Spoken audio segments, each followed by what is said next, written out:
There's been a lot of talk about Wyatt Roy, the 20-year-old Liberal candidate that may well have won the seat of Longman. He's on the line. Mr. Roy, good evening.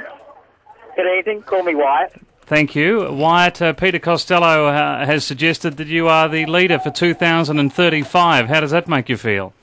Well, I'll have a chat to Peter about that. Our focus at the moment is getting across the line in Longman, and we still, I think, have a long way to go, and I think we have to recognise that we might not even know a result tonight. Yeah, so, look, I know you don't want to put the moz on it, but you've achieved great things, and a lot of people are talking about you. What do you make of the other results that are coming through?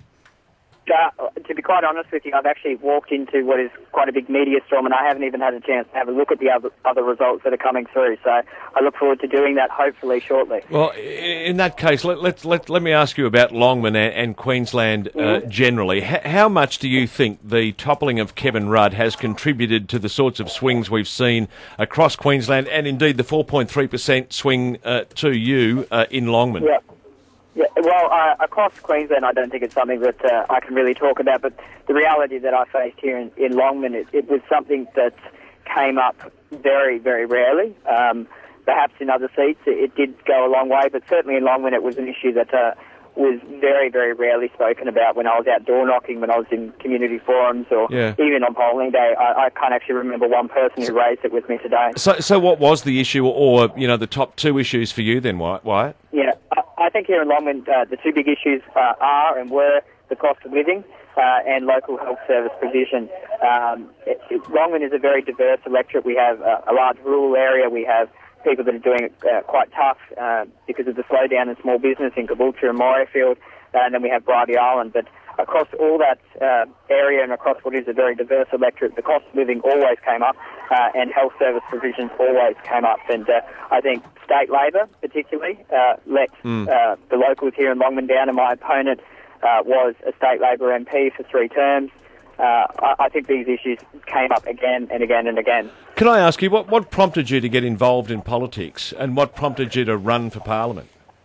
Well, I know it's a cliche, but this is where you can make a difference. And from within inside a major political party, I felt I could make a contribution to the team.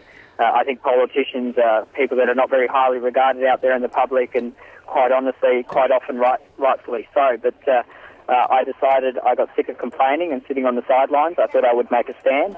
And it's not always easy to make a stand for what you believe in, and certainly in my case, put my head on the chopping block for the Labor Party. But in the end of the day, I just got sick of complaining and thought, well, I'll be judged on what I say and what I do, and I'll put my reputation to my name, and that's exactly what I've done. Why, they tell me your website has crashed and you're currently trending in the top 5 in world Twitter at the moment, so there's an achievement in itself.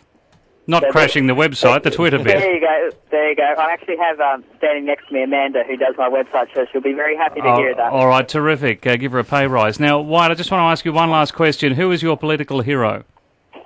Who is my political hero? Well, I tell you what, going through this political campaign, it changed on a daily basis, and I just want to say to the leadership team and the members of the Shadow Cabinet and a lot of the MPs in Queensland, I'm very grateful for the support that they've given me, for the guidance that they've given me, and for the advice that they have given me. I think I owe them a great deal of debt. Thank you for speaking to us. Thank you for your time. And all the very best for 2035. Wyatt Roy.